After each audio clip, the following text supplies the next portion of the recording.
글라우디우스 황제입니다. 클라우디우스가 되겠죠. 사도행전 11장 28절에 로마 전역에서 기근이 들어요. 그래서 안디옥 교회가 어느 교회를 도와주죠?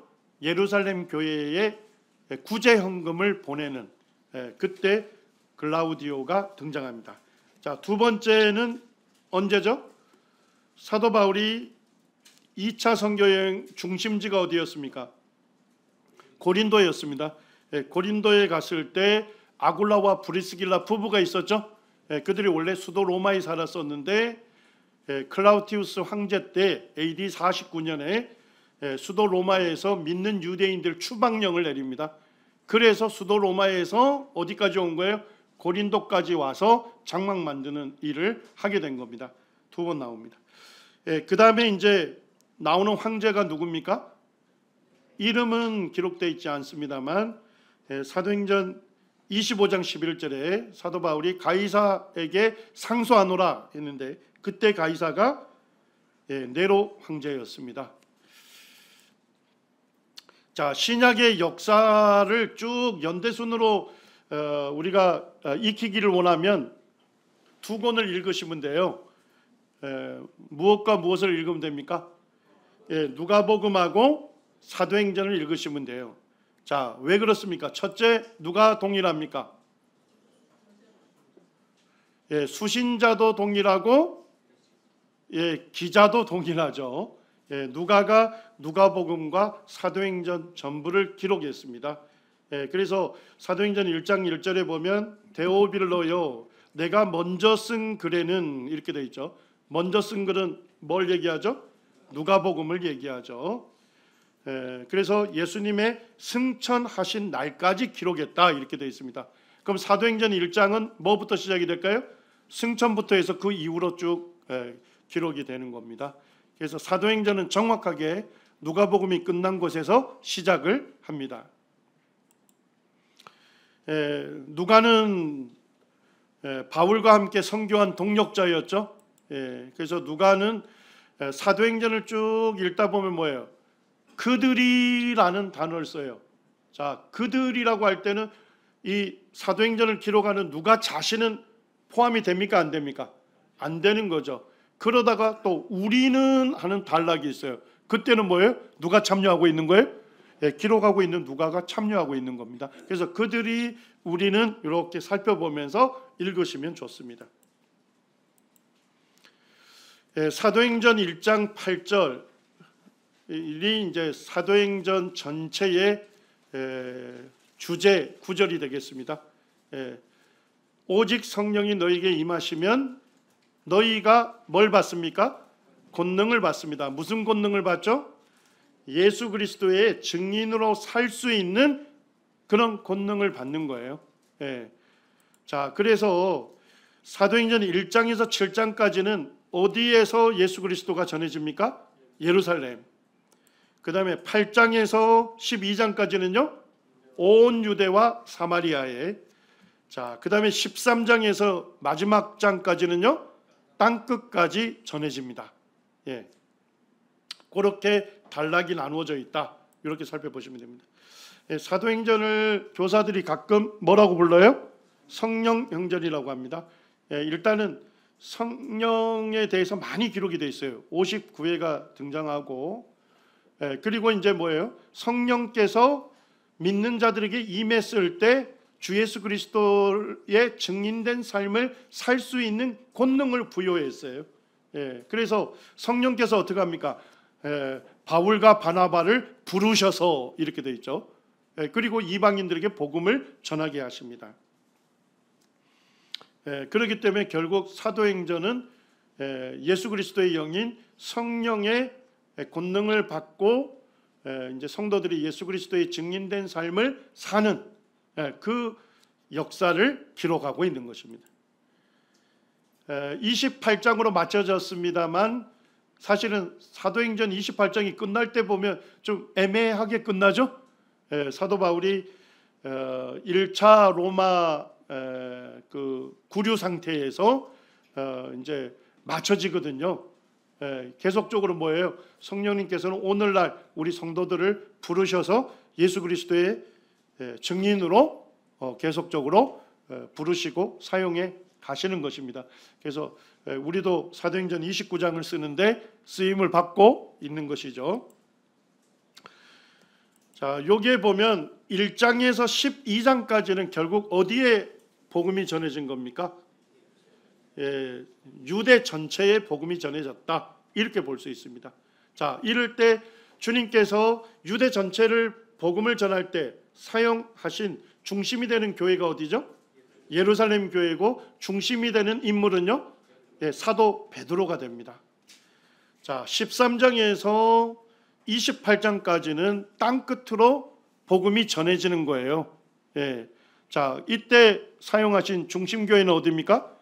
안디옥 교회죠. 그리고 중심 인물은요, 사도 바울입니다. 이렇게 전반부, 후반부로 나누어서 살펴볼 수도 있습니다. 자, 여기에 보면 이제 초대교회 역사를 전체적으로 볼 수 있는 지도가 되겠습니다. 자, 처음에 예루살렘에 복음이 전해지죠. 예루살렘 교회와 사도 베드로를 통해서 유대 전역에 복음이 전해집니다. 자, 이때 핍박이 일어나죠. 자, 그러면서 누가 순교합니까? 스데반의 순교한 일로 인해서 복음이 이제 수리아 안디옥에 전해지고 이방인들에게 전해져서 안디옥 교회가 세워집니다. 이 안디옥 교회와 사도 바울을 통해서 1차 선교 여행을 통해 어디가 전해지죠? 구브로 섬과 갈라디아 섬의 갈라디아 지역에 전해지게 됩니다. 자, 2차 선교를 통해서는요, 아시아 지역에 전해졌던 복음이 어디로 갑니까? 유럽으로 넘어가게 됩니다. 2차 선교 여행입니다. 자, 3차 선교 여행은요, 1차와 2차의 중심인 에베소 중심으로 복음이 전해져서 소아시아 전역에 복음이 전해지게 됩니다. 그리고 사도 바울은 가이사랴에서 제수의 신분으로 어디로 갑니까? 로마로 가게 되고, 로마의 구류 상태에서도 예수 그리스도의 복음을 전하게 됩니다. 요까지가 사도행전이죠. 그리고 초대교회 전승에 보게 되면 사도 바울이 AD 61년, 62년 구류 상태에서 무죄 방면을 됩니다. 자, 그리고 사도 바울은 로마서를 기록할 때 어디에 복음 전하기를 원했어요?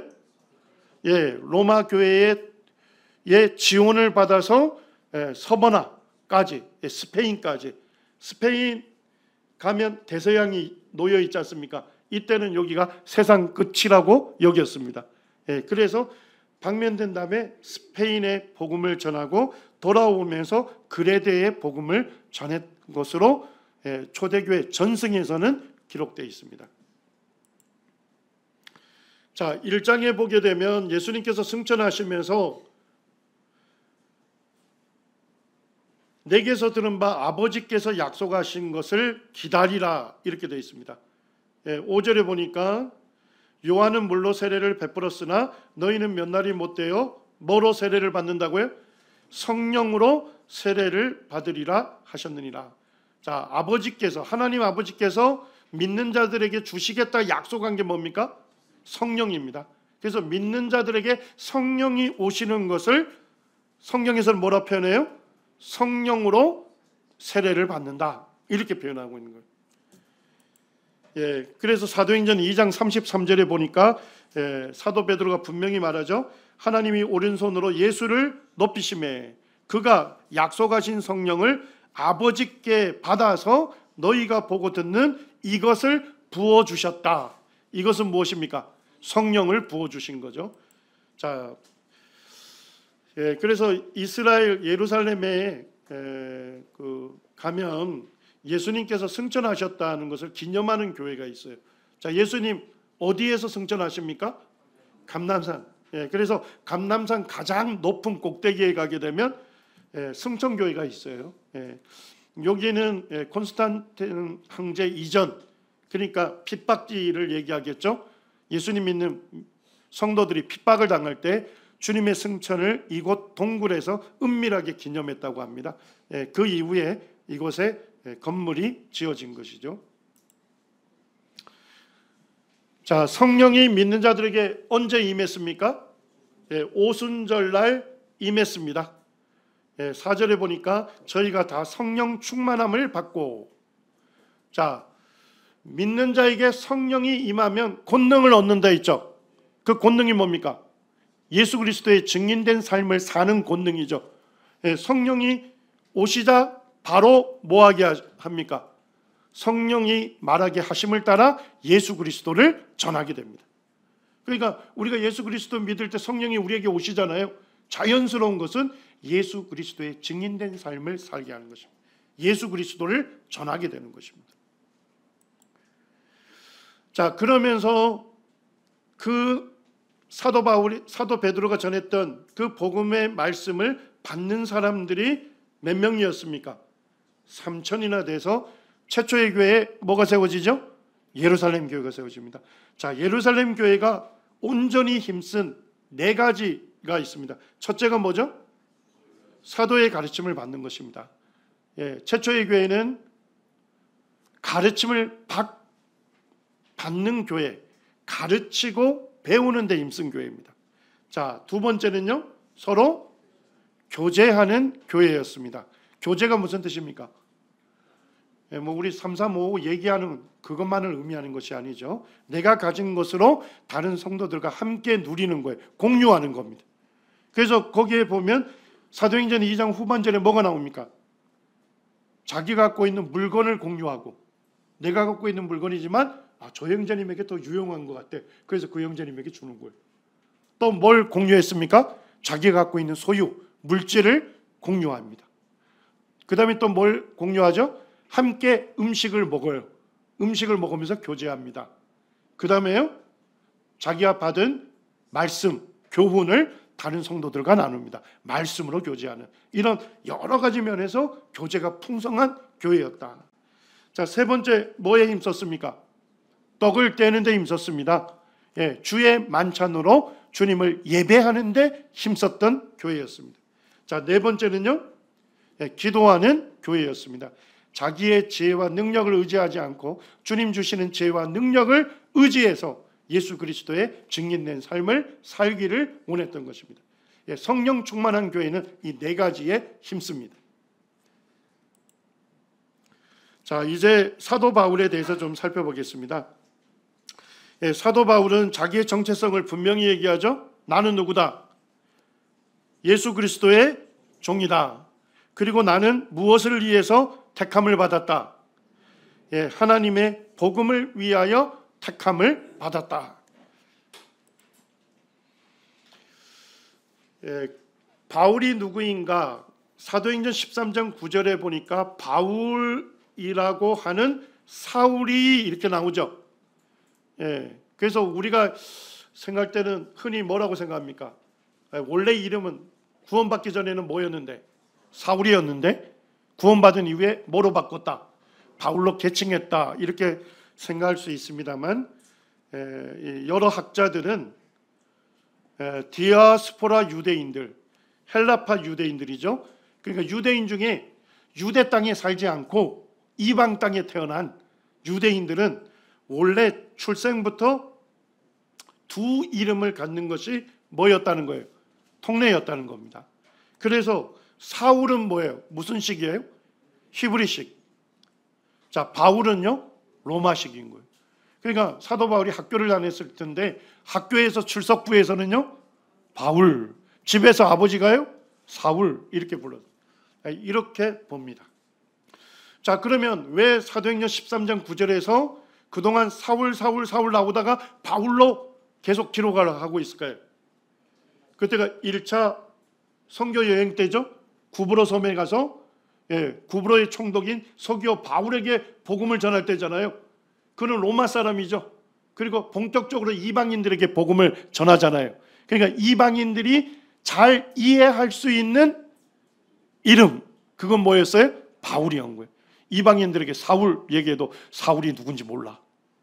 유대인들은 초대 이스라엘 왕, 뭐 이렇게 얘기할 수 있지만, 그래서 그 후부터 바울로 이름이 기록이 됩니다. 자, 바울의 유년기와 청장년기를 보면 사도행전 22장 3절에서 사도 바울이 예루살렘에 있는 유대인들 앞에서 자신을 증거할 때입니다. 자, 사도 바울은 어디에서 태어났습니까? 길르기아 주 다소시에서 태어났습니다. 거기에서 유년기를 보냅니다. 자, 청장년기는 어디에서 자랐대요? 이 성에서 자랐다 이렇게 돼 있잖아요. 지금 어디에 있는 사람들에게 얘기한다고요? 예루살렘에 있는 유대인들에게 얘기하니까 이 성은 예루살렘이 되는 거죠. 예루살렘 성에서 가말레일이라고 하는 대랍비 밑에서 율법을 배우게 됩니다. 청장년 시기는 예루살렘에서 학문을 배웠다 하는 걸 알 수 있습니다. 사도행전 21장 39절에 사도 바울이 자기가 태어난 다소를 뭐라고 합니까? 소읍이 아니다 이렇게 얘기합니다. 그러면서 길리기아의 다소다 얘기하는 거 수도다 이런 얘기를 하죠. 수도니까 누가 거주했겠습니까? 로마의 총독이 거주한 행정도시였고요. 당시 인구가 50만 명이었습니다. 그리고 거기에는 대학이 많았습니다. 그런데 그 당시 대학 도시 굉장히 철학 강의가 아주 왕성하게 일어났던 데가 어디입니까? 아테네하고 알렉산드리아였는데 다소는 어땠대요? 그들보다 뭐였대요? 능가했다. 그러니까 사도 바울이 태어났던 그 다소시는 뭐예요? 굉장히 학문이 번성한 도시였다 하는 것을 알 수가 있고, 그 다소 사람들은 교육 전반에 걸쳐서 열심히 뭐했대요? 헌신했다. 그러니까 아마 바울의 아버지도 뭐한 사람일까요? 굉장히 학구열이 높아가지고 자신은 뭐 제대로 배우지 못했을지 몰라도 자식만큼은 제대로 배우게 하려고 했던 그런 아마 욕구가 있었지 않았는가 이렇게 볼 수 있는 거죠. 자, 그 다음에 사도 바울은 재정적인 지원이 될 때는 전적으로 복음을 전했습니다만 재정적인 지원이 되지 않을 때는 어떻게 했습니까? 자기가 직접 일을 했죠. 무슨 일을 했죠? 장막 만드는, 텐트 만드는 일을 했어요. 이 텐트라는 게 오늘날 우리 텐트가 아니고 한 20인용, 30인용 되는, 그리고 염소 가죽을 펼쳐서 무드질 해가지고 그것들을 엮어가지고 20-30명이 묶는 텐트를 만드는 겁니다. 아주 고된 일인데, 그런데 이 천막 제조로 유명한 곳이 어디라는 거예요? 다소였다는 겁니다. 그리고 이 율법을 배우는 학생들은 이 율법을 배우는 학과목 이외에 꼭 하나를 해야 하는데 그게 뭐였을까요? 상업기술을 하나씩 배우도록 했습니다. 그래서 자기가 도시를 이동하면서 율법을 가르칠 수 있잖아요. 재정 지원이 되지 않을 때는 스스로의 생계를 이어야 되기 때문에 생계 수단이 되는 그런 상업기술을 하나 익히게 했는데, 다소가 천막 제조법이 유명하니까 사도 바울도 천막 제조하는 것을 익힌 것으로 보이는 거죠. 바울의 생가터가 다소에 있습니다. 다소에 있는데 거기에 생가터에 뭐도 있어요? 우물이 있었다는 것은 자기 집에 우물이 있었다? 대단한 거죠. 그래서 우리 옛날에 보면 동네 부자 집에 펌프가 있었어요. 부잣집. 그런데 사도 바울의 생가터에 우물이 있었다는 것은 굉장히 부유한 사람이었다. 그리고 사도 바울이 로마 시민권을 언제부터 받았대요? 출생시부터 받았다는 것은 아버지가 뭐였다? 로마 시민권자였다는 것이죠. 자식이 승계를 했습니다. 바울이 어디에서 이제 성장했느냐 이렇게 보면 일단은 다소에서 태어났잖아요. 그리고 이제 유년기는 다소에서 보냈을 겁니다.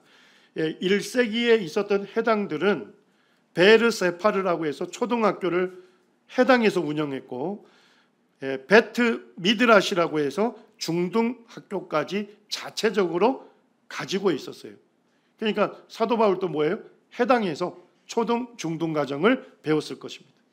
그리고 정규 과정이 12세에 끝나고 재능이 있는 학생들, 공부에 재능이 있는 학생들은 베드 미드라시 중등 과정으로 들어간다는 거죠. 그리고 여기에서 가장 뛰어난 학생들은 집을 떠나서 누구 밑에서요? 유명한 랍비 밑에서 공부할 수 있는 기회를 얻었어요. 그러니까 사도 바울이 뭐 했다는 거예요? 다소에 있을 때 중등학교 과정에서 최우등생이었다 하는 것을 알 수가 있죠. 그래서 이제 아버지의 지원을 받아서 어디로 간 겁니까? 예루살렘에 가서 누구 밑에서요?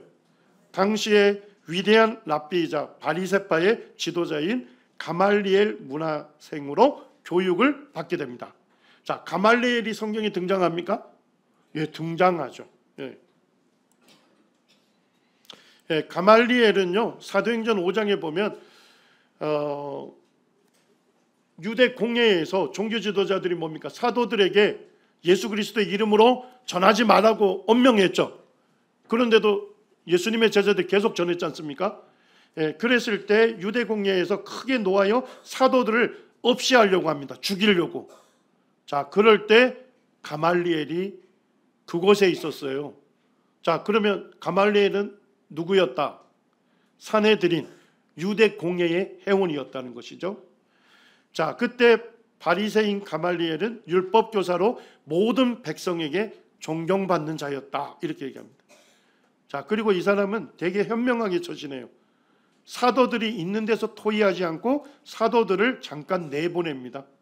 그리고 공회에서 이 사람들을 상관하지 말고 버려두라. 만일 하나님으로부터 났으면 너희가 그들을 무너뜨릴 수 없다. 도리어 하나님을 대적하는 자가 될까 하노라.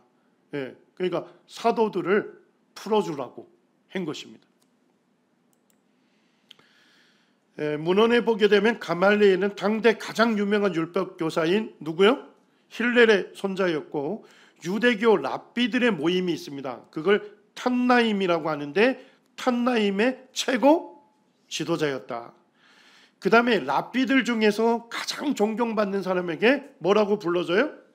라반이라고 불러줍니다. 예, 라반이라는 것은 우리들의 스승이다. 근데 가말리엘이 라반의 칭호를 받았다는 겁니다. 그리고 탈무드에 뭐라고 기록되어 있습니까? 가말리엘이 세상을 떠난 후 율법의 영광은 끝났다. 이렇게 탁월한 율법학자 밑에서 사도 바울이 엄격한 율법 훈련을 받은 거예요. 교육을 받은 겁니다. 예, 아브네에 가게 되면 가말리엘의 무덤이 있습니다. 예, 그리고 가말리엘은 모세의 권위를 이어가는 유대인의 최고 예언자와 랍비들의 족보가 있는데 그걸 아보트라고 합니다. 아보트에 뭐까지 올라가 있다?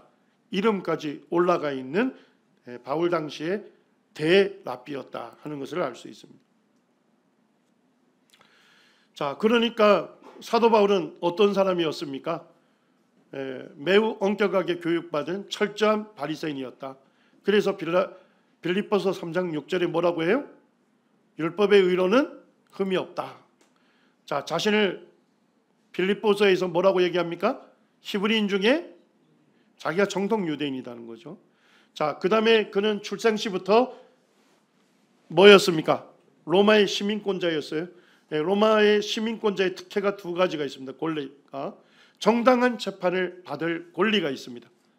그러니까 로마의 시민권자를 정당한 재판 절차를 거치지 않고 처벌하게 되면 굉장한 큰 벌을 받게 되어 있는 거예요. 자, 두 번째는 뭐 할 수 있어요? 황제에게 직접 상소 특권이 있습니다. 그래서 로마의 최고의 법정에서 재판받을 권리가 있어요. 그래서 사도행전 25장 10절에 베스도 총독 재판 자리에서 뭐라고 얘기하는 거예요? 내가 가이사에게 상소한다. 내가 가이사가 집도하는 그런 최고의 법정에서 재판을 받겠다. 이렇게 하게 된 것입니다. 자, 구원받기 전에 바울은 교회를 어떻게 대했습니까? 디모데전서 1장 13절에는 내가 전에는 비방자요. 여기까지는 좀 이해가 되죠? 박해자요. 요것도 조금 이해가 돼. 뭐까지 했어요? 예, 폭행까지 했습니다. 믿는 성도들에게. 내가 믿지 아니할 때에 알지 못하고 행하였다. 이렇게 자신을 고백하고 있습니다. 그리고 사도행전 26장에서는 대제사장들에게서 고난을 받아가지고 많은 성도들을 어디에 가뒀다고요? 옥에 가두고 죽일 때에 내가 뭐까지 던졌다? 찬성투표. 누구의 일을 얘기합니까? 스데반 일을 얘기합니다. 자, 그러면 이 사람을 죽일 거냐 말 거냐를 투표할 수 있는 권한은 누구에게 있어요? 유대의 최고의 법정인 산헤드린에게 있거든요. 그래서 아마도 사도 바울이 공예 회원이었지 않겠느냐 이렇게 되어 있는데, 공예 회원은 몇 세 이상 가능합니까? 30세 이상 가능합니다. 모든 회당에서 여러 번 형벌하여 강제로 뭐까지 하게 했어요? 모독하는 말을 하겠다. 뭐예요? 성도를 회당에다가 세우고 뭐 한 거예요? 너가 믿는 예수 그리스도 부인한다고 얘기를 해라. 그렇게까지 했다 이 얘기입니다.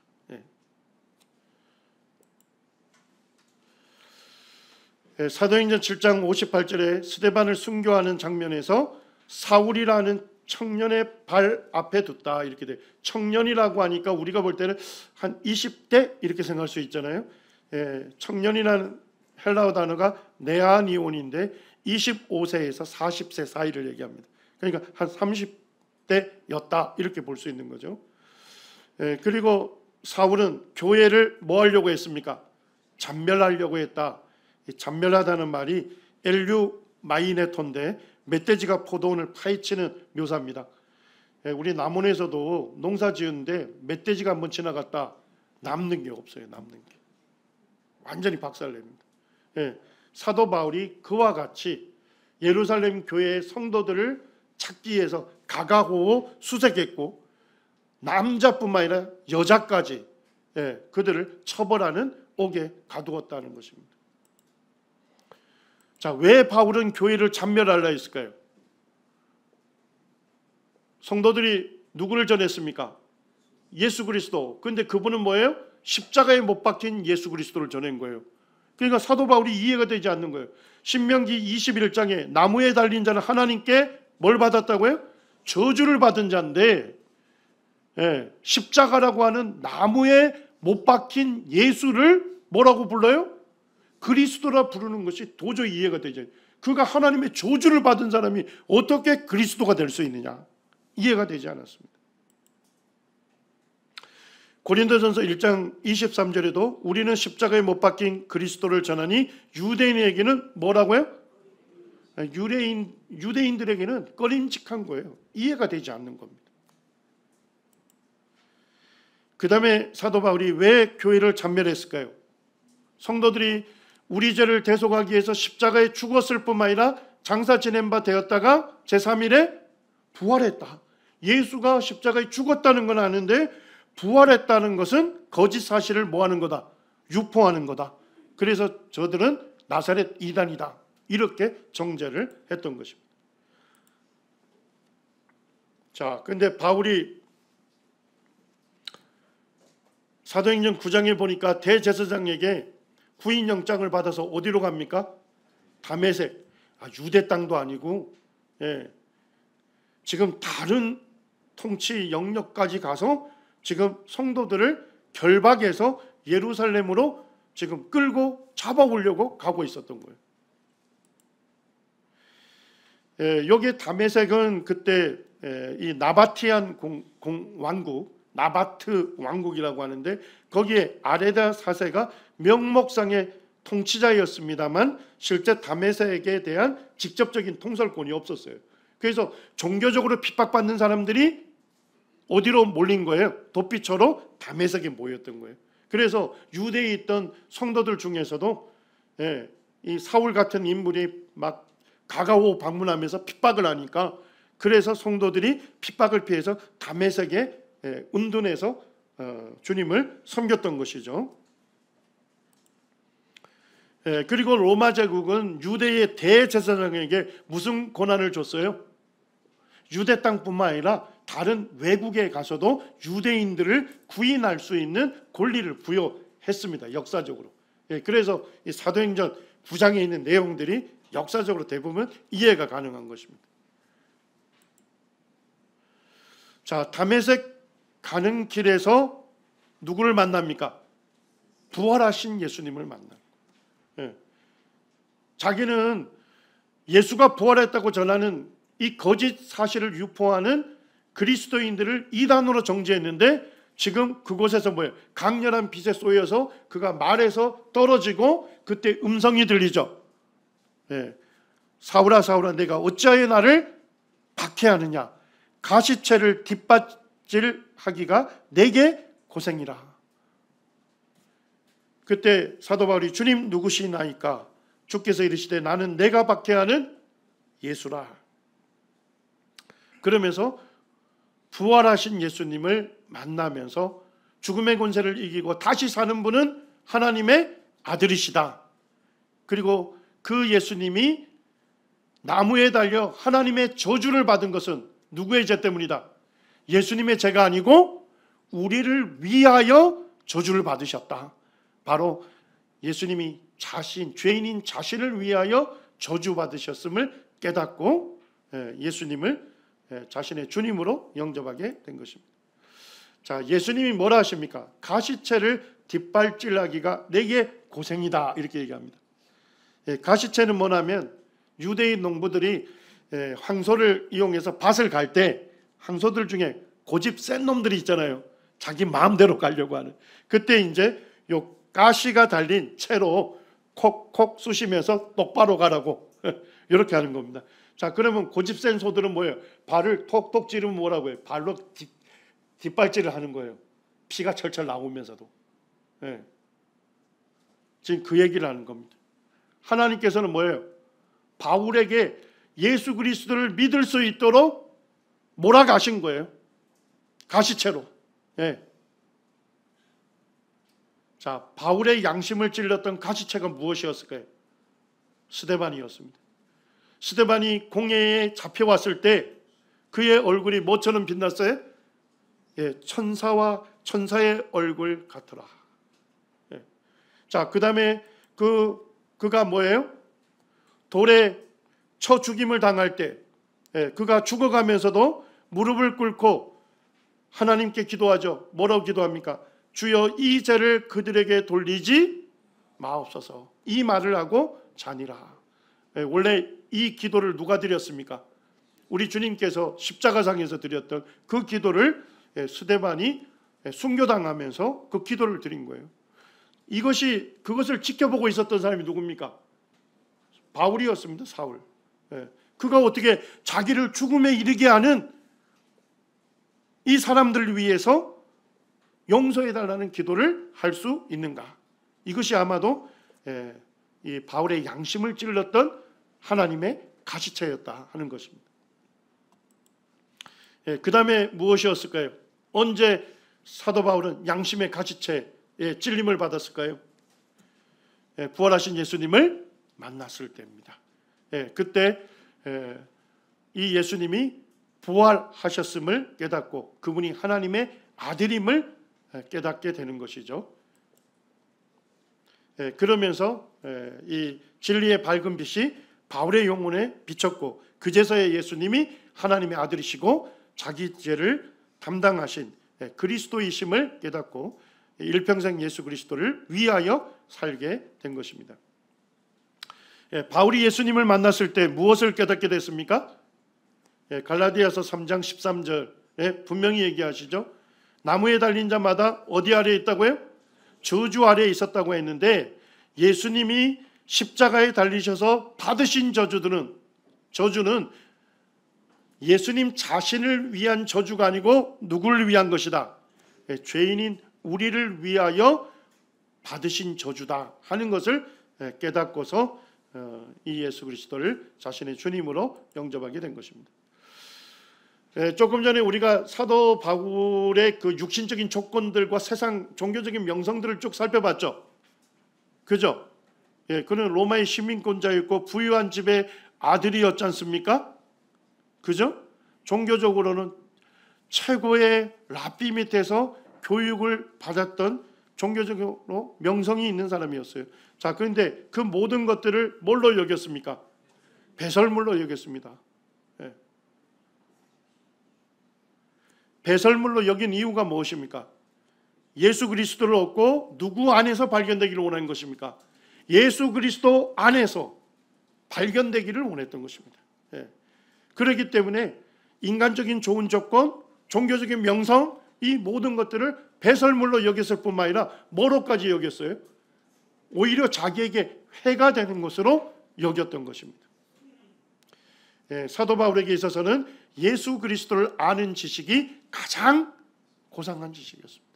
예수 그리스도를 안다는 것은 뭐냐면 경험하여 안다 이런 얘기입니다. 예수 그리스도를 아는 것을 최고의 가치로 여겼던 것입니다. 그리고 이제 사도 바울이 부활하신 예수님을 만났을 때 눈이 멀었지 않습니까? 그래서 사람들의 손에 이끌려서 누구의 집으로 가게 됩니까? 유다의 집으로 가게 됩니다. 유다의 집. 그때 주님께서 나타나셔서 주의 제자 아나니아에게 직가라고 하는 거리로 가서 유다의 집에서 사울이라는 사람을 만나고 그를 회복시킬 것을 말씀을 하시죠. 다메섹에 가면 동서로 길게 난 거리가 있는데 그것을 직가, 고들 직자를 쓰는 거죠. 지금도 그대로 남아서 다메섹에 있는 사람들이 이 도로를 활용하고 있습니다. 아나니아가 가서 그의 눈을 띄우고 그에게 무엇을 줍니까? 침례를 베풉니다. 침례를 받자마자 즉시로 바울이 어디로 갑니까? 유대인 회당에 가서 뭐라고 외치기 시작해요? 예수님이 하나님의 아들이시고 그리스도라고 증언하기 시작합니다. 자, 다메섹에서 해당 전도를 하고 갈라디아서 1장 16절과 20절에 가게 되면 어디로 가게 되죠? 아라비아에 가서 머물게 되는데 다메섹에서 가까운 아라비아 여기가 됩니다. 나바티안 공화국, 유명한 요르단에 뭐가 있습니까? 페트라. 거기를 아라비아라고 할 수 있습니다. 아라비아 반도를 얘기하는 게 아니라 여기에서 머물면서 있다가 다시 다메섹으로 돌아오게 됩니다. 자, 그때 무슨 사건이 일어나죠? 이 아라비아가 있는 나바티안 왕국의 왕이 누구였습니까? 아레다 4세인데 아레다 왕이 바울을 잡으려고 하자 바울이 다메섹 성에서 광주리를 타고 어디로 내려가요? 성벽에서 내려가서 어디로 갑니까? 예루살렘으로 가는 것이 기록이 되어 있습니다. 여기가 이제 페트라인데요. 페트라가 아라비아 그 광야를 아라비아 광야를 할 수 있고 거기에 가게 되면 예전에 알카지네라고 불렀습니다. 알카지네 보물창고. 요게 어디에 왕의 보물이 묻혔을 거다 해서 엄청나게 탐사를 했는데 실제는 뭐로 바뀌어졌습니까? 성경에 나와 있는 아레데 왕의 무덤. 역사적으로 이 인물을 아레타스 4세라고 하는데 아레타스 4세의 무덤으로 밝혀진 겁니다. 제가 이제 페트라에 가보니까 그 페트라에 그 인신제사를 드렸다는 그 높은 언덕이 있었어요. 산꼭대기. 거기에 가게 되면 이런 이제 신상이 새겨져 있는데 두사레스 신이라고 하는데 헬라어로 보게 되면 술과 쾌락의 신인 디오니소스 신을 얘기하는 겁니다. 그러니까 나바티안 왕국 사람들이 무슨 신을 숭배한 거예요? 이 두사레스 신을 숭배했단 말이죠. 근데 바울이 다메섹에서 어디에 머물게 됩니까? 아라비아 광야에서 머물잖아요. 그러면서 나바티안 사람들에게 누굴 전했을까요? 예수님을 전했겠죠. 그래서 이 두사레스 신을 섬기던 우상 숭배하던 사람들이 예수님을 믿게 됐죠. 자, 이것이 뭐예요? 누구의 분노를 샀을 것이다. 아레다 왕의 분노를 사게 됐고 다메섹에 왔을 때 아레다 왕의 관리가 누굴 잡으려고 했을 거다. 바울을 잡으려고 했다 하는 것이 성경에 기록이 되어 있는 겁니다. 그리고 이제 제가 페트라에 갔더니까 그 박물관이 있더라고요. 박물관에 갔더니까 이 아레타스 4세의 그 통치 연도가 기록이 되어 있더라고요. BC 9년에서 몇 년까지예요? AD 40년까지죠. 우리가 이제 보면 요 상대적 우리 이제 사도 바울의 연대기를 나중에 이렇게 다 정하게 될 거예요. 자, 정하는데 거기에 보니까 갈라디아서 2장에 14년 후에 바나바와 함께 디도를 데리고 어디로 올라갔습니까? 예루살렘에 올라갔습니다. 그 이유가 뭐 때문이었죠? 가만히 들어온 거짓 형제들 때문이죠. 그래서 예루살렘에 있는 사도들과 장로들과 함께 이 복음의 변질 사건에 대해서 논의를 하죠. 자, 그걸 뭐라고 부릅니까? 공회, 예루살렘 공회라고 부르죠. 그때를 AD 49년으로 봅니다. 그렇게 정하는 이유가 있어요, 나중에. 자, 그런데 그렇게 예루살렘 공회에 참석할 때가 몇 년 후래요? 14년 후다 이렇게 얘기하죠. 그러면 아마도 뭐예요? 14년 전에 사도 바울이 회심한 연대, 구원받은 연대가 되는 거죠. 자, 그렇게 따지면 바울의 회심은 언제였습니까? 35년. 자, 예수님의 십자가와 부활 사건이 있었던 건 언제예요? 33년, 2년 뒤에 사도 바울이 다메섹 도상에서 부활하신 예수님 만나고 회심했다. 이렇게 볼 수 있는 겁니다. 자, 그리고 갈라디아서 1장 18절에서는 그 후에 3년 만에 게바를 방문하려고 어디로 갑니까? 게바, 누굴 얘기했어요? 베드로. 베드로는 어디에 있어요? 예루살렘으로 올라갔다 이 얘기잖아요. 맞습니까? 자, 그러면 회심했을 때가 35년이죠. 자, 그 다음에 회심하자마자 다메섹 전도하고 아라비아 광야 갔다가 다시 다메섹으로 오죠. 그게 3년이다 이런 얘기죠. 자, 그러면 아라비아 광야에 있었을 때가 몇 년이 될까요? 몇 년까지 있었을까요? 3년이니까 38년까지 있었죠. 아레타스 4세의 통치 연도는 몇 년까지죠? 40년까지니까 맞아떨어지는 거죠. 그래서 사도행전 9장에서는 이렇게 기록이 되어 있습니다. 여러 날이 지나매 유대인들이 사울을 죽이기로 뭐합니까? 공모를 해요. 공모. 누군가 하고. 그리고 25절에 보니까 사도 바울의 제자들이 밤에 사울을 강주리에 담아 성벽에서 달아내리니라 이렇게 해서 예루살렘을 가게 되죠. 자, 그런데 고린도 후서 11장에서도 비슷한 얘기를 해요. 다메섹에서 누가요? 아레다 왕의 고위관리가 사도 바울을 잡으려고 다메섹 성을 지켰으나 나는 강주리를 타고 들창문으로 성벽을 내려가 그 손에서 벗어났다. 사도행전 9장하고 일맥상통한 사건이 기록이 되어 있죠. 맞습니까? 결국 유대인들도 사도 바울의 전도로 열받았죠. 맞습니까? 사도 바울이 다메섹에 왔을 때 유대인 회당을 여러 곳을 가면서 예수님이 하나님의 아들이요 그리스도라 전파했잖아요. 유대인들에게 공분을 샀을 겁니다. 자, 그 다음에 아라비아 광야에서 머물면서 아라비아 사람들에게 예수 그리스도를 전했잖아요. 이게 누구에게 또 분노를 일으킨 거예요? 아레다 왕의 분노를 일으킨 거예요. 그래서 그들 간에 뭐가 있었던 겁니까? 공모. 유대인들도 사울을 잡으려고 했고 그 다음에 아레다 왕도 사울을 잡으려고 했던 거예요. 이 두 그룹에 부터 피신하게 된 거죠. 그래서 이 다메섹의 그 당시 성벽들이 보존되어 있는데 거기에서 강주리를 타고 내려와서 예루살렘으로 가게 된 것입니다. 그래서 베드로를 방문하고 예루살렘으로 올라가게 됩니다. 자, 그리고 예루살렘에 가서 사도 바울이 뭘 할까요? 자, 거기에 보니까 예루살렘에 해당들이 많을 거 아닙니까? 디아스포라 헬라파 유대인들 중에서 다시 어디로 돌아오면요? 예루살렘에 돌아와서 그들은 언어가 같잖아요. 헬라어니까. 그래서 그들의 해당이 있었어요. 사도 바울이 헬라파 유대인들이 모이는 해당에 가서 예수 그리스도를 전했던 것입니다.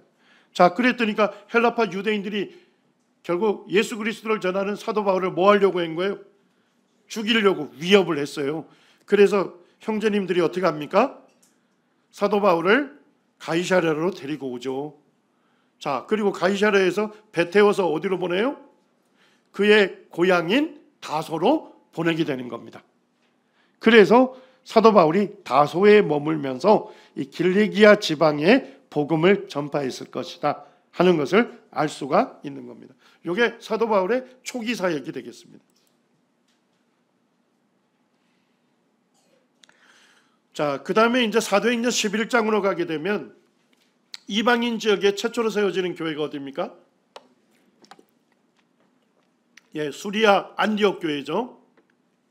수리아 안디옥 교회가 어떻게 세워진지를 배경을 말씀하고 있습니다. 19절에 보니까 스데반의 일로, 스데반이 순교당하는 일로 예루살렘에 환란이 일어나죠. 자, 그래서 예루살렘에 있는 성도들이 어떻게 합니까? 그 핍박을 피해서 피신을 합니다. 흩어집니다. 그런데 이 성도님들이 뭐예요? 핍박을 피하면서 흩어지면서도 피신을 하면서도 누구는 전할 수밖에 없었어요. 예수 그리스도를 전할 수밖에 없었어요. 그래서 예루살렘을 부터 피신하면서 베니게에 복음을 전했습니다. 베니게가 어디입니까? 페니키아 제국을 얘기하는 거예요. 두로와 시돈. 자, 그 다음에 구브로에 전합니다. 구브로가 어디죠? 오늘날 키프로스 섬을 얘기하는 거예요. 이쪽으로 전하고, 그 다음에 어디까지도 전합니까? 수리아 안디옥에 가서 전합니다. 그런데 보니까 몇 사람이, 몇 성도들이 안디옥에 이르러서는 누구에게도 주 예수를 전파합니까?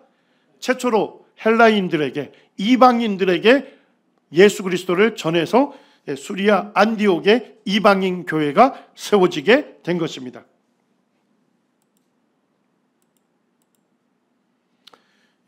수리아 안디옥입니다. 수리아 안디옥에는 실피우스 산이 쭉 둘러싸고 있고요.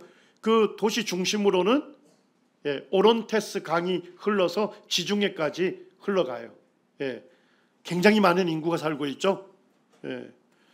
우리 성경에서는 수리아 안디옥 이러잖아요. 수리아는 오늘날 어디입니까? 시리아죠. 그렇지만은 실제 안디옥은 지금 현재는 터키로 들어가 있어요. 왜냐하니까 근대에 시리아하고 터키하고 전쟁이 있었거든요. 그래서 접경 지역에 있던 수리아 안디옥이 터키 땅으로 들어간 겁니다. 여기에 누가 주둔하고 있어요? 이슬람 IS 세력이 이쪽에 위치하고, 요번에 터키에 대지진이 일어났지 않습니까? 수리아 안디옥에 엄청난 지진 여파가 있었습니다. 여기에는 고대로부터 아주 사람이 많이 사는, 그 사도 바울이 방문할 당시에는 수리아 속주의 수도였고 로마 제국의 3위 도시였습니다. 1위 도시는 어디예요? 수도 로마고 2위 도시가요? 알렉산드리아. 3위가 수리아 안디옥이었습니다. 굉장히 많은 인구들이 사는데, 이 안디옥에서 비로소 성도들을 뭐라고 부르기 시작했습니까? 그리스도인이라고 최초로 부르게 된 것입니다. 거기 실피우스 산에 가게 되면 이 많은 동굴들이 있어요. 그래서 이 수리아 안디옥 교회 성도들이 예수님을 믿는 믿음 때문에 엄청난 환난과 핍박을 당했어요. 그래서 이 산들에 숨어서 그들이 예배를 드렸던 겁니다. 여기에 보면 몸을 겨우 들어가는 이 작은 이 동굴 입구에 몇 킬로를 들어가야 한다고요? 4킬로를 들어가서 그 공간에서 모인 거예요. 그리고 베드로가 방문해서 말씀을 전했던 베드로 동굴교회도 있는데, 그 안에 동굴로 해서 이 성도들이 핍박을 당하면서도 그들의 믿음을 지키기 위해서 이 산속 동굴에 모여서 예수 그리스도를 섬겼던 것입니다. 자, 이 안디옥교회를 사용해서 주님께서 복음을 어디로 전합니까? 땅끝까지 전하는데 쓰임을 받는 교회가 됐죠. 자, 안디옥 교회는 누가 개척했죠? 자, 예루살렘에 복음을 전하는데 누굴 사용했습니까? 사도 베드로. 자, 사마리아를 복음하는데 누굴 사용했습니까? 전도자 빌립을 사용했습니다. 자, 안디옥에 복음을 전하는 데는요, 몇몇 사람들이 이렇게 되어 있어요. 이름이 기록되지 않는 무명의 성도들.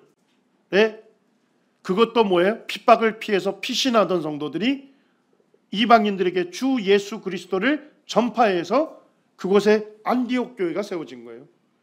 자, 이 소문을 듣고 예루살렘 교회가 일꾼을 보내죠. 그 일꾼이 누구예요? 바나바예요. 바나바. 위로의 아들이라는 이름의 뜻을 갖고 있어요.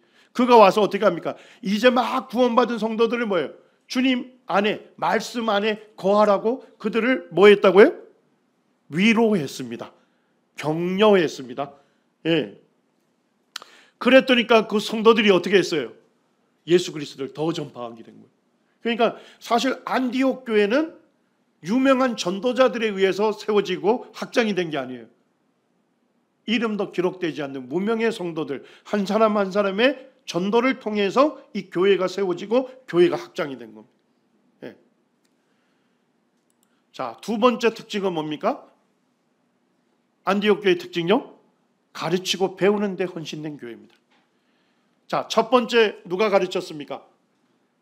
예루살렘 교회에서 파송받은 바나바가 홀로 가르쳤죠? 그러니까 수많은 사람들이 더해졌어요. 사실은 바나바는 계속 자기가 홀로 말씀을 가르쳐도 되거든요. 예? 수천 명, 수만 명 모이는 교회 전임 사역자. 예? 이 타이틀. 예? 그런데도 바나바는 뭡니까? 이제 구원받은 성도들의 그들이 구원받았을 뿐만 아니라 예수 그리스도의 제자로 성장시키기를 원했던 거예요. 예. 그러려면 뭐예요? 성도들에게 체계적으로 말씀을 가르쳐줘야 돼요. 그래서 누구를 떠올렸습니까? 사도 바울을 떠올린 거예요. 다소에 가 있는, 고향에 가 있는. 예. 그래서 사울이 5가지, 바나바가 바울을 만나기 위해서 5가지 가요. 예. 거기에 보면 사울을 찾아 이렇게 돼 있어요.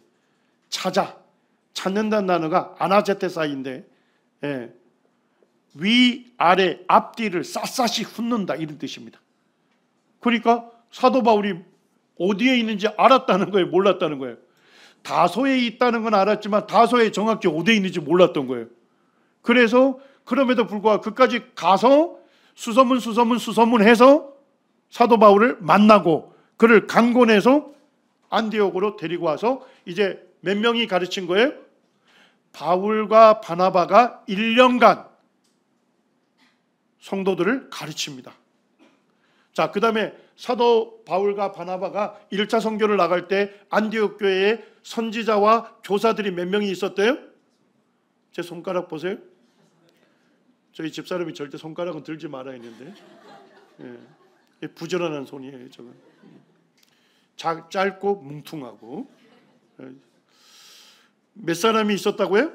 5명의 교사가 있었어요.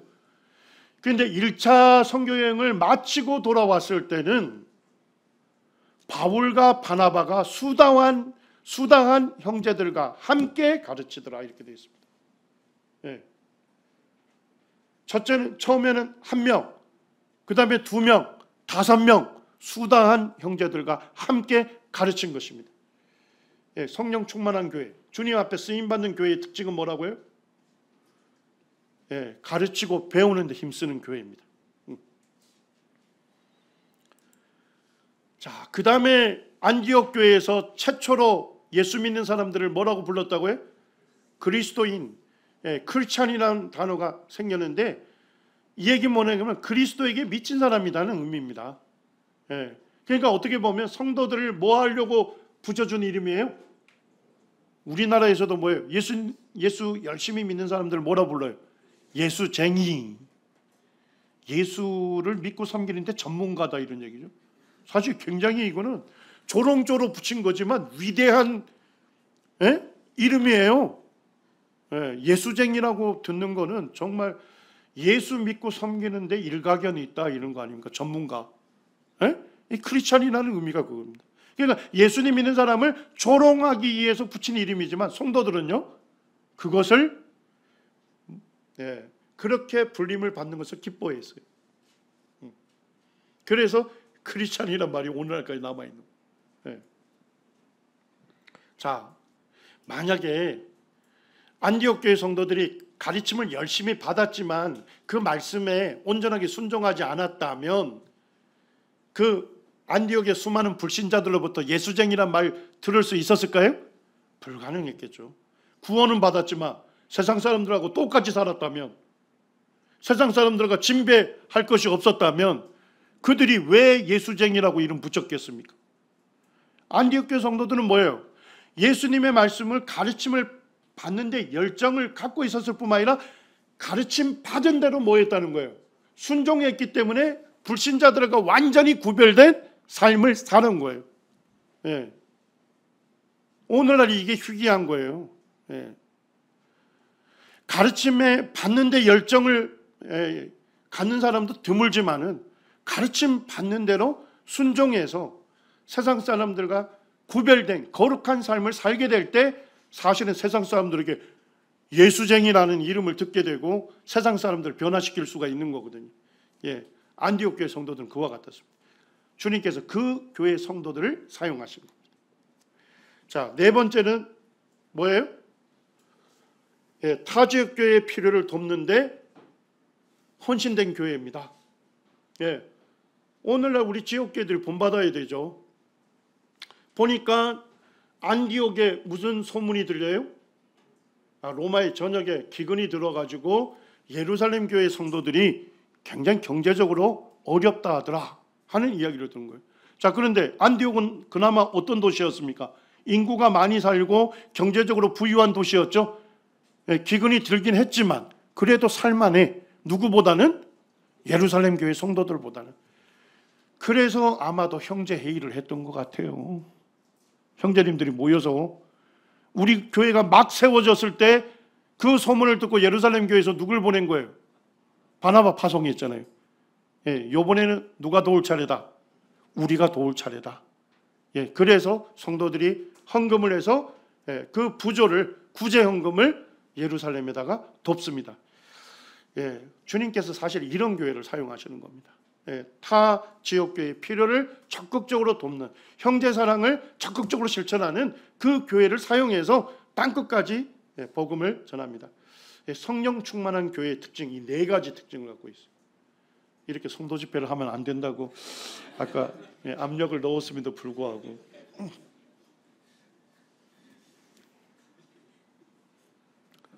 몇 시까지입니까? 6시까지입니까? 예.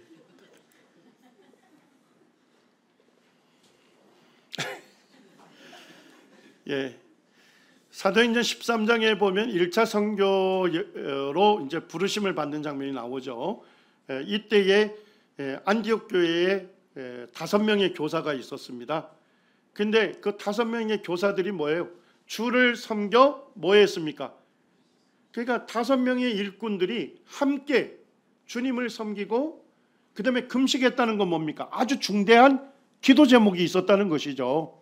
예. 그래서 사실 아마 선교에 대한 부르심에 대해서 이 바울이나 바나바가 있었던 것 같아요.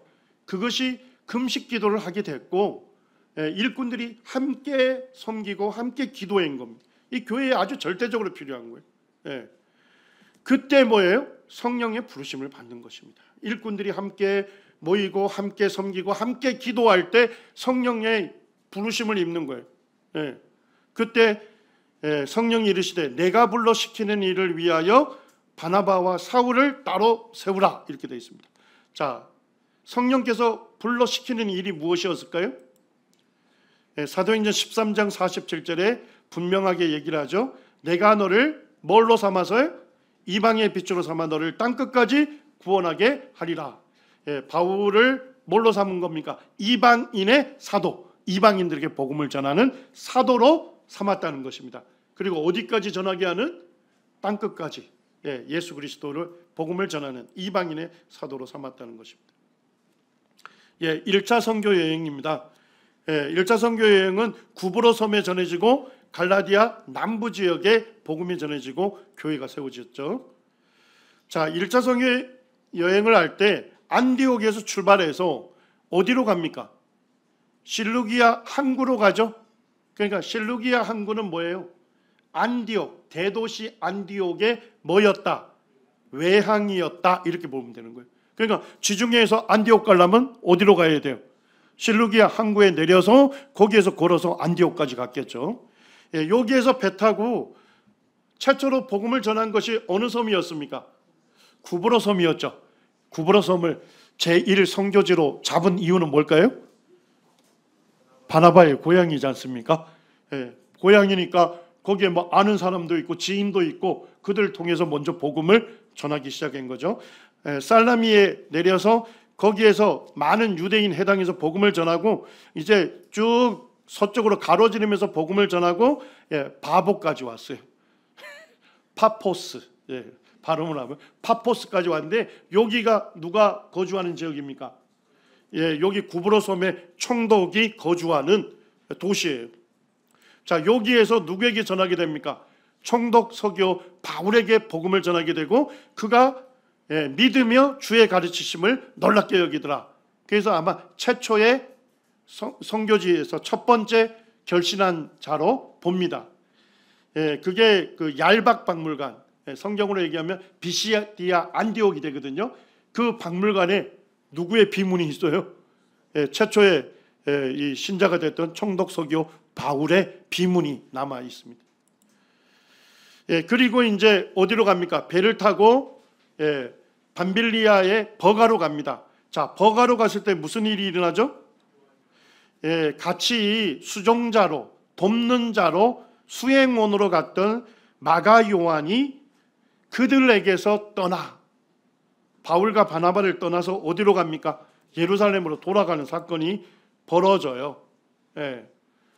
그런데 뭐 이게 뭐 엄마가 위독해서 간 사건이 아니에요. 2차 선교여행 갈 때 사도 바울이 마가 요한을 대동해서 가는 문제 때문에 인격적인 두 지지자 간에 대판 싸우거든요. 그리고 두 팀이 돼요. 바울이 뭐라고 한다면 우리를 떠나 이렇게 돼 있거든요. 표준 세번역에 보면 우리를 버리고 우리와 함께 한 가지로 일하지 아니한 자, 충성스럽지 않은 자. 그러니까 어쨌든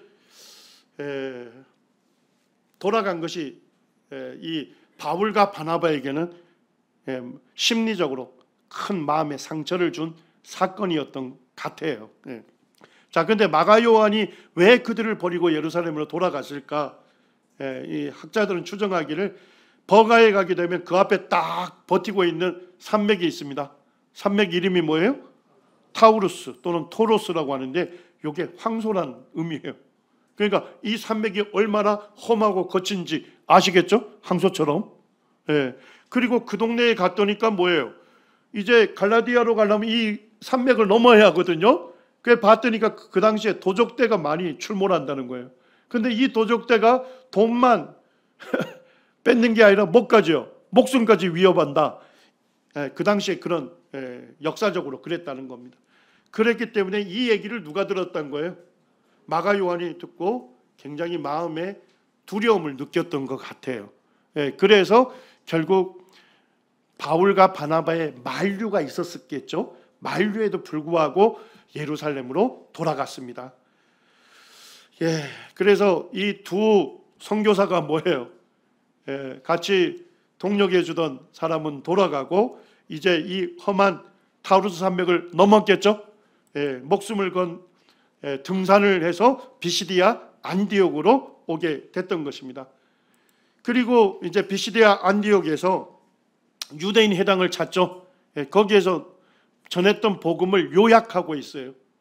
자, 유대인들에게 뭐라고 합니까? 이 사람을 힘입어. 이 사람은 누굽니까? 이 사람 예수를 힘입어 제사함을 너희에게 전하는 이것이며 모세의 율법으로 너희가 의롭다 하심을 얻지 못하던 모든 일에도 이 사람 누구요? 예수를 힘입어 믿는 자마다 의롭다 하심을 얻는다는 분명한 복음을 선포하죠. 그래서 예수 그리스도를 믿음으로 의롭다함을 얻는다. 그걸 뭐라고 합니까? 칭의. 그 다음에 예수님을 믿음으로 의롭다함을 얻는다. 다른 말로 이신득이 선명한 복음을 전하게 됩니다. 여기가 이제 사도 바울이 설교했던 비시디아 안디옥의 유대인 해당터가 발굴이 되어 있습니다. 갈라디아서 4장에 보면 사도 바울이 이 타우루스 산맥을 넘어서 갈라디아 지역으로 복음을 전할 때 어떤 어려움이 있었던지를 밝히고 있죠. 내가 처음에 육체의 약함이 있었다 이렇게 되어 있습니다. 그래서 육체의 약함이 있었는데 어느 정도였습니까?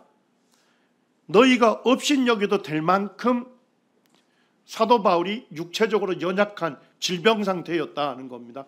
그죠? 그래서 이걸 뭘로 볼 거냐? 아마도 의학자들은 그 당시에 말라리아 열병이 굉장히 그쪽에 많았던 지역이기 때문에 이 마가 요한을 보내고 상심한 마음으로 이 힘든 산맥을 오르면서 아마도 말라리아 열병에 걸려서 중한 질병 상태에 있지 않았나 이렇게 보고, 또 어떤 분들은 뭐라고 합니까? 너희가 할 수만 있었더라면 너희의 눈이라도 빼어 나에게 주었으리라. 그래서 아마도 심한 눈의 질병을 겪고 있는 상태였지 않았나 이렇게 보는 겁니다. 이와 같은 질병 상태 때문에 뭐예요? 복음 전하기도 어려웠을 뿐만 아니라 인간 꼴이 말이 아니었다는 것이죠. 그래서 사람들이 뭐예요? 그럼에도 불구하고 업신여기지도 아니하고 버리지도 아니하고 오직 나를 뭐처럼요? 하나님의 천사와 같이, 누구처럼요? 그리스도 예수와 같이 영접하였다. 그들의 사랑에 고마움을 표시하고 있어요. 그리고 이고니온에 가서 전하고 루스드라에 가서 전하죠. 근데 이 루스드라에 갔을 때 누가 있었습니까? 발을 쓰지 못한 한 사람이 있었어요. 근데 사도 바울이 보니까 뭐예요? 그에게 믿을 만한 마음이 있는 거예요. 그래서 어떻게 합니까? 발로 일어나 서라 라고 했을 때 그 사람이 일어나 섭니다. 그러니까 루스드라 사람들이 뭐예요? 오, 제우스가 인간의 몸을 입고 왔다 이렇게 여긴 거예요. 그래서 시외에 있는 제우스 산당의 제사장이 소와 화환들을 가지고 와서 지금 바울과 바나바를 뭘로 보고요? 제우스와 헤르메스라고 하는 그리스의 신들로 보고 그들에게 제사하려고 하는 겁니다. 그때 바울과 바나바가 뭡니까? 옷을 찢고 무리 가운데로 들어가서 뭐라고 했습니까? 여러분에게 복음을 전하는 것은 이런 뭐를 버리고요? 우상 숭배하는 이 헛된 일을 버리고 천지 만물을 지으시고 살아계신 하나님께로 돌아오게 하려 함이라. 사도 바울이 이방인들에게는 우상 숭배가 헛된 일이고 죄악된 일이다, 회개할 것을 전했을 뿐만 아니라 우주 만물을 지으시고 살아계신 하나님을 믿도록 전한 거예요. 루스드라에 가니까 이런 것들이 있잖아요. 보니까 뭡니까? 황소고 그 다음에 뭐가 올라가 있어요? 화환이 올라가 있는 거죠. 이와 같은 제우스 신 숭배가 그 지역에 있었다 하는 것을 보여주고 있는 거예요. 자, 그렇게 뜯어 말렸더니까 이 사람들이 돌변해서 어떻게 하는 거예요? 이번에는 바울을 돌로 쳐 죽이려고 하는 거죠. 그런데 실제 보니까 돌로 바울을 쳐서 죽은 줄로 알았어요. 그리고 시외로 끌어냈다. 이 얘기는 뭡니까? 성벽에서 던져버린 거예요. 그때 제자들이 이제 복음을 듣고 막 믿었던 그 제자들이 바울을 둘렀습니다. 왜 성도들이 바울 던져진 그 시신 주변으로 둘러섰을까요? 아마도 기도했을 것입니다. 그때 바울이 일어나 그 성에 들어갔다가 이튿날 바나바와 함께 어디까지 갑니까? 더베까지 간다는 얘기는요, 산악길로 등반을 해야 하는 그 길을 96km를 간 거예요. 사실은 루스드라에서 죽은 것으로 여겨질 정도로 초죽음 상태였는데 하룻밤 머물고 그 다음날 아주 심한 산악길을 96km를 걸어서 더베에 갔던 것입니다. 우리 성도님들, 사도 바울이 그와 같이 초죽음 상태에서 그 다음날 그 힘든 길을 걸어서 96km나 걸어서 더베까지 갈 수 있었던 것은 무엇 때문에 가능했을까요? 사도 바울이 마징가 제트였습니까? 사도 바울 옆에 누가 있었습니까? 사도 바울 옆에 누가 있었어요? 바나바라는 동력자가 있었기 때문에 그렇습니다. 동력자가 있었기 때문에 초죽음 상태에서도 96km라고 하는 험악한 산길을 걸어서 더베까지 갈 수 있었던 겁니다. 우리 형제자매님들, 함께 사역하는 동력자들을 귀하게 여기시기 바랍니다. 예. 우리의 사역은 항상 성공하는 게 아니에요. 예. 어려움을 겪을 때가 태반이에요. 그때마다 이 어려움을 극복시켜주는 건 누굽니까? 물론 주님께서 아시겠지만 동력자들의 위로와 격려를 통해서 우리에게 용기를 주고 우리의 심령을 회복시키고 주님의 일을 계속하게 하는 것입니다. 예, 저는 사도행전 이 부분을 읽을 때마다 눈물이 왈칵 나요. 예. 동력자가 이런 일을 하는 것입니다. 예. 우리 중에 어느 누구도 홀로 잘 사역할 수 있는 사람은 한 명도 없습니다. 홀로 사역하기 때문에 어려움 만나면 다들 실패하고 돌아가는 거예요. 예. 동력자들을 귀하게 여기시고 동력자들과 함께 기도하시고 함께 일하시고 함께 교제하면서 주님이 일을 감당하시기 바랍니다. 오늘 이런 얘기를 하면 안 된다고 하는데 수양이라고 생각합시다. 예.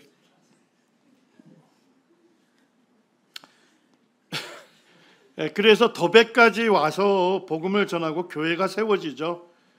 그런데 놀라운 일은 뭐냐면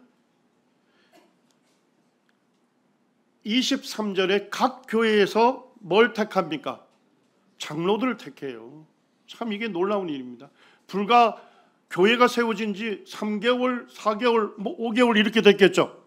그 짧은 기간에 그들 중에서 성도들의 삶의 본이 되고 그리고 말씀을 잘 분별해서 가르칠 수 있는 사람들을 장로로 세우는 거예요.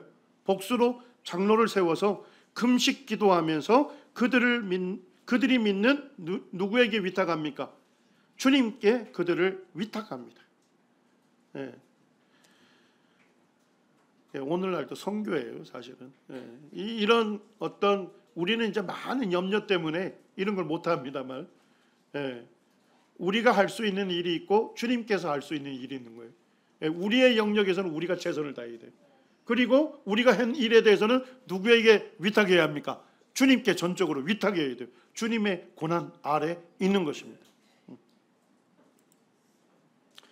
예, 그리고 돌아와서 27절에 보니까 그들이 이르러 교회를 모아 하나님이 함께 행하신 모든 일과 이방인들에게 믿음의 문을 여신 것을 뭐합니까? 보고합니다. 예, 안디옥 교회로 돌아와서 선교 보고를 하면서 1차 선교 여행이 은혜롭게 마쳐집니다. 자, 그런데 왔는데 무슨 문제가 생겼어요? 어떤 사람들이 유대로부터 내려왔어요. 예, 유대로부터 내려와서 안디옥에 있는 형제들을 가르치되 너희가 모세의 법대로 뭘 받지 않으면요? 할례를 받지 아니하면 능히 구원을 받지 못하리라. 복음의 변질 사건이 일어난 거예요. 예수님을 믿음으로만 구원받는 게 아니라 예수님을 믿음으로만 되는 것이 아니다. 뭐까지 해야 한다? 할례라고 하는 율법의 행위를 행해야만 구원받을 수 있다. 복음의 변질 사건이 일어나게 되고 그 거짓된 형제들과 바울과 바나바가 그들 사이에서 적지 않는 다툼과 변론이 일어나게 됩니다. 그래서 어디로 가는 거예요? 예루살렘으로 가서 이제 예루살렘 교회의 사도들과 장로들과 이 문제를 다루게 됩니다. 사도행전 15장 24절에서는 이렇게 얘기합니다. 유대에서 누구의 지시도 없이요? 장로들의 지시도 없이 내려와서 안디옥에서 가르치는 자들이다. 이렇게 얘기를 합니다. 예. 예, 그들이 와서 복음을 변질시키는 일을 하게 된 것입니다. 자, 그런데 보니까 어디에서도 이런 변질 사건이 있었던 것 같아요. 사도 바울이 막 복음을 전했던 갈라디아 여러 지역 교회들이 있잖아요. 그까지 가서 거짓 형제들이 복음을 변질시키는 그런 사건이 일어난 거예요. 그래서 사도 바울이 안디옥에서 공예에 참석하기 전에 뭘 씁니까? 갈라디아서를 써서 이 복음의 변질에 대해서 바로잡는 일을 하게 된 것입니다. 예, 자 여기서 하나만 좀 다뤄볼게요. 사도 바울이 이 복음의 변질 사건을 다루기 위해서 예루살렘 공의회에 참석을 하죠. 자, 그러면 갈라디아서를 공의회 이전에 써서 보냈을까? 아니면 공의회 결정이 난 이후에 써서 보냈을까? 자, 이전일까요? 이후일까요? 자, 이전이라고 생각하시는 분. 자, 내리시고. 이후라고 생각하시는 분. 저 혼자 들고 있네요. 예. 자, 왜 이전으로 볼 수 있을까요? 여기에서 공의회가 끝나면서 사도들과 장로들이 작정한 규례가 있어요. 예, 이방 성도들이 유대인 성도들을 위해서 배려하도록 4가지 작정한 게 있어요. 뭐 목매달아 죽은 짐승을 먹지 말라든지, 뭐 피채로 먹지 말라든지, 이런 4가지 작정한 규례가 있거든요. 자, 만약에 공회에서 결정된 이후에 갈라디아서를 써서 보냈다면 그 갈라디아서에 뭐가 기록이 돼야 돼요? 그렇죠. 사도들과 장로들이 작정한 규례가 포함이 돼야 하잖아요. 갈라디아서 어디에도 없습니다. 자, 그리고 언제 이 규례를 얘기할까요? 예, 2차 선교 여행을 가면서 1차 전도 여행 때 세웠던 갈라디아 지역을 가거든요. 거기 가서 그때서야 사도들과 장로들이 작정한 규례를 가르쳐 줍니다. 자, 그러니까 결국 갈라디아서는 언제 기록했을 거다? 예, 예루살렘 공회에 참석하기 이전에 안디옥에서 갈라디아서를 기록해서 보냈을 것이다. 이렇게 볼 수 있는 것입니다. 예, 예루살렘 공의회가 AD 49년에 있었고요. 그때 이제 바울과 바나바가 교회 예루살렘 성도들과 사도와 장로들의 영접을 받습니다. 그리고 예루살렘 회의가 소집된 이유는 아시죠? 복음의 변질 사건을 다루기 위한 거고. 자, 이때 참 형제님들이 지혜롭게 해요. 우리 교회에서 회의를 할 때 보면 회의가 좀 서툴어요. 그죠? 그래서 나와 다른 의견을 내면 무슨 생각을 해요? 저 형제님이 나를 좀 싫어하나? 사실 의견만 다른 건데 그 사건에 대해서, 그 일에 대해서 수양회를 가자는데 뭐 사천진리로 갈 수도 있고 수원으로 갈 수도 있는 건데, 수원파가 있고 사천진리가 있으면 이게 뭔가 이게 감정적으로 뭔가 있다 이렇게 생각합니다. 우리가 그런 교회들은 사도행전 15장 연구를 철저하게 해보시기 바랍니다. 철저하게. 거기에 보면 베드로가 먼저 연설을 해요. 그리고 연설이 다 끝난 후에 이렇게, 그 다음 바울과 바나바가, 그들의 말이 다 끝난 후에 야고보가. 그러니까 우리가 배울 점이 되게 많아요. 사도행전 15장. 자, 그때 베드로가 먼저 일어나서 장로들에게 얘기를 합니다. 하나님이 우리에게와 같이, 우리는 누구예요? 유대인에게와 같이 그들에게도, 그들은 누굽니까? 이방인들에게도 복음을 듣고 믿게 하셨고, 이방인들에게도 믿을 때 성령을 주셨고, 이방인들도 주 예수의 은혜로 구원을 받았다. 누구와 똑같죠? 유대인들이 그렇게 구원받았는데 이방인들도 그렇게 구원받았다. 자, 이 얘기를 다 듣고 바나바 바울이 일어나서 뭐라고 했을까요? 실제 사도 베드로가 말씀한 것처럼 이방인들에게 있어서 어떻게 그들이 구원받게 됐는지, 복음을 듣고 믿을 때 성령을 받았음을 실제 사례를 보고합니다. 자, 그 다음에 최종적으로 이제 누가 일어납니까? 예수님의 육신의 형제인, 주의 형제인 야고보가 일어나서 결론을 내립니다. 자, 그러면서 누구의 연설에 동의합니까? 베드로, 시므온이라고 되어 있는데 시몬 베드로. 자, 시몬 베드로가 최초의 이방인에게 복음 전했죠? 그가 누구죠? 고넬료. 그거를 예루살렘 교회에다가 보고를 했잖아요.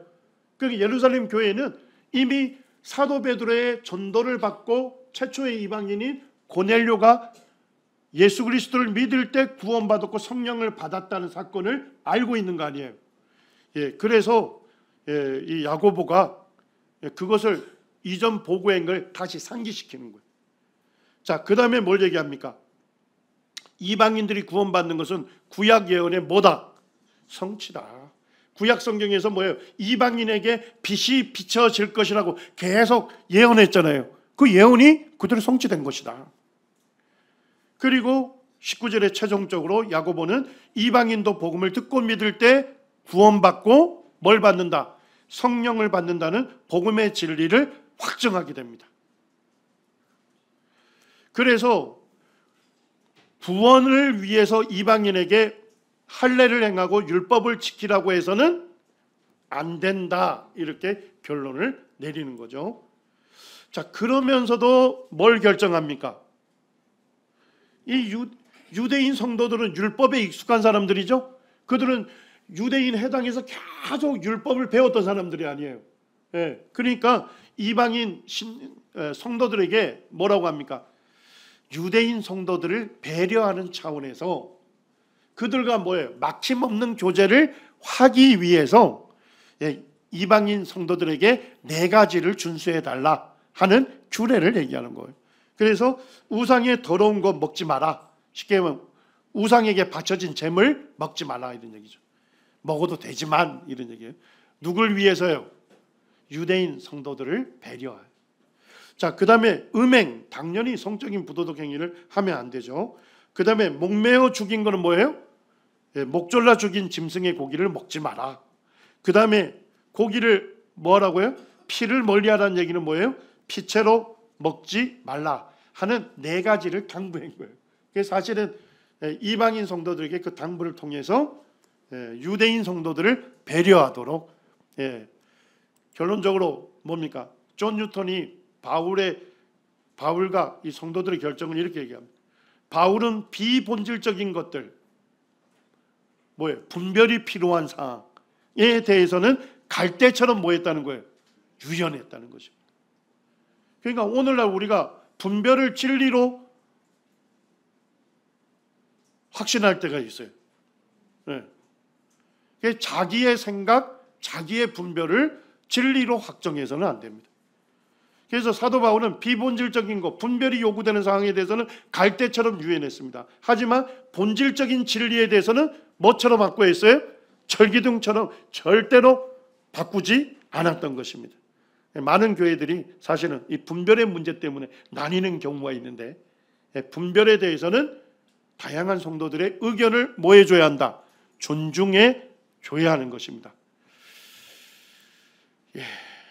그리고 안디옥으로 돌아가서 안디옥 교회에다가 사도들과 장로들이 작정한 규례를 읽어주었을 때 안디옥 교회 성도들이 기쁨으로 받아들이는 것을 볼 수가 있습니다.